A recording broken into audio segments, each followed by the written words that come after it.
দুর্গাপুজো তো বেশি দেরি নেই, তাই পুজোর কেনাকাটি করাটাও বাধ্যতামূলক। তাই আমি আর আমার হাজব্যান্ড দুজন মিলে চলে গিয়েছিলাম পুজোর কেনাকাটি করতে। তবে পুজোর কেনাকাটি করতে গিয়ে তো পেটের পুজোটাও করতে হবে, আর পেটের পুজো করার জন্য ঠিক করেছিলাম যে আমরা বাঙালি থালি খাবো।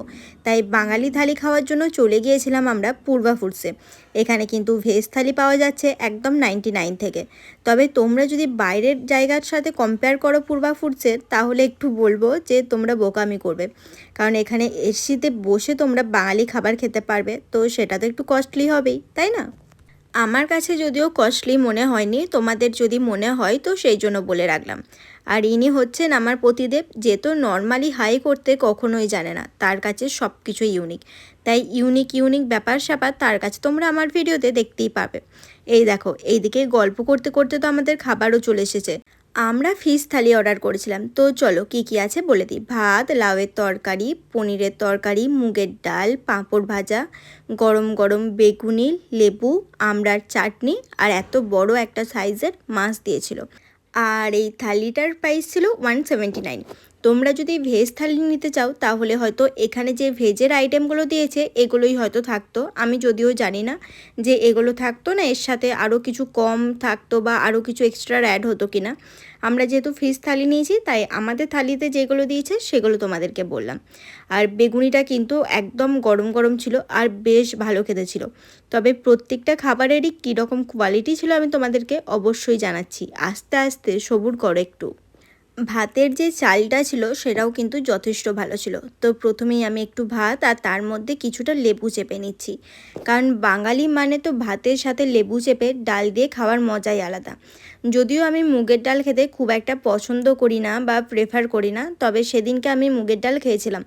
নর্মালি আমি মুগের ডাল বিয়ে বাড়ি বা রেস্টুরেন্ট এসব জায়গাতে খেয়ে থাকি, বাড়িতে আমি মুগের ডাল, লাউয়ের তরকারি এগুলো একদমই খাই না।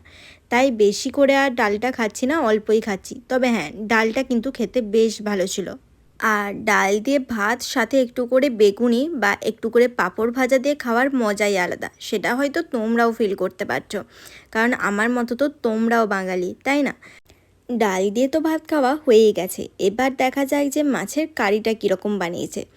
যদিও আমি মাছ খেতে খুব একটা বেশি ভালোবাসি এমনটা না, তবে হ্যাঁ, মাছ কিন্তু কাতলা মাছ, রুই মাছ এগুলো আমি খাই। এবার মাছের কারিটা তো আমার বেশ ভালো লেগেছিলো, আর কারিটা দেখতেও দারুণ হয়েছিল। আর এখানে যে মাছটা দিয়েছিল মাছের সাইজটাও যথেষ্ট বড় ছিল, ইভেন মাছটা খেতেও টেস্টি ছিল।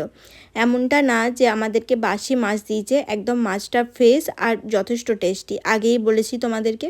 তো মাছটাও আমার খেতে ভালোই লাগলো। তো তোমরা এই দুটো আইটেমের জন্য তো ট্রাই করতেই পারো পূর্বা ফুডস। তবে একটা সত্যি কথা বলি, এখানে যতগুলো আমি আইটেম খেয়েছি তার মধ্যে কিন্তু এই মাছের কারিটাই ছিল সবথেকে বেস্ট। আর এখানে পনিরের তরকারিটাও বেশ অনেকটা দিয়েছে, তরকারি তো সব কিছুরই অনেকটা করে কোয়ান্টিটি দিয়েছে। তো পনিরটা একটু ঝোলঝোল করে তরকারি করেছিল, বাড়িতে যেভাবে খাই সেভাবেই একবার আমি ট্রাই করতে গিয়েছিলাম, আলুটা ভালো করে মেখে ঝোল দিয়ে পনির দিয়ে খাবো বলে।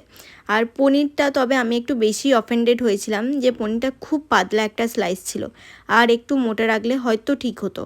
সেই সব কিছু না হয় বাদই দিই, ওভারঅল খাওয়া দাওয়া কিন্তু আমার খুব ভালো লেগেছে। তাই তোমরাও কিন্তু পূর্বা ফুডসে গিয়ে একবার খাওয়া দাওয়া ট্রাই করতেই পারো। আর তোমরা যদি নতুন নতুন জায়গায় নতুন নতুন খাবারের সন্ধান পেতে চাও তাহলে অবশ্যই আমার চ্যানেলটাকে সাবস্ক্রাইব করে দিতে হবে। আর তোমরা যদি ফেসবুক থেকে দেখো আমার এই ভিডিওটা তাহলে পেজটিকে অবশ্যই ফলো করে দিও। তো চলো দেখা হচ্ছে নেক্সট ভিডিওতে। Bye bye.